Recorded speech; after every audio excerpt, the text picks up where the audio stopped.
د انتظار خونې له دروازې ډډ غږ راغی. څه شوې؟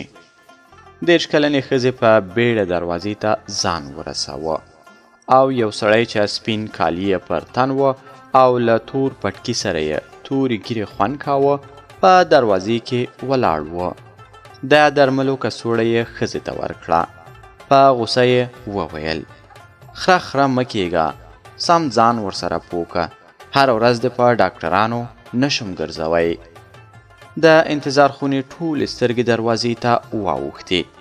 ښځې په غلي غږ ځواب ورکړ: خو ډاکټر یې ویل میاشت وروسته بیا راشه. نو ته د سپي لور ژبه نه لرې؟ ورته وایه چې هر زهر وي همدا اوس یې راکه. ښځې نور هیڅ ونه ویل. کڅوړه یې واخیستله او په بیړه ډاکټرې ته روانه شوه، لکه د نورو ښځو له سترګو چې ځان پټوي.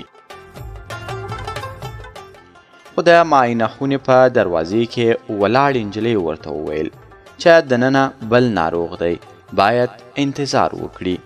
ښځه غلې په خپل ځای کېناسته. سترګې یې په مځکه کې ګنډلې وې. د ټیکري په پیس کې یې خپلې اوښکې پاکې کړې. تر څنګ ناستې ښځې ترې وپوښتل: میړه د دی؟ د سر په اشاره یې ځواب ورکړ: هو. لږ وروسته یې په ژړغوني غږ وویل: په جنګ کې و ما لکه کونډې ژوند تېروه. بېوسه بېکسه شپه ورځ په دې اندېښنه تېرېدله چې موړ به وي که نهار، مړ به وي که ژوندی. اوس چې ښې ورځې پرې راغلې، دویم واده یې وکوه. په کیسه کې مې هم نه دی. 2 میاشتې ناروغه پرته وم. نن یې چې ډاکټر ته راوستی یم، پرې قیامت دی. د کیسې پای. غږ عبدالصبور رؤفي.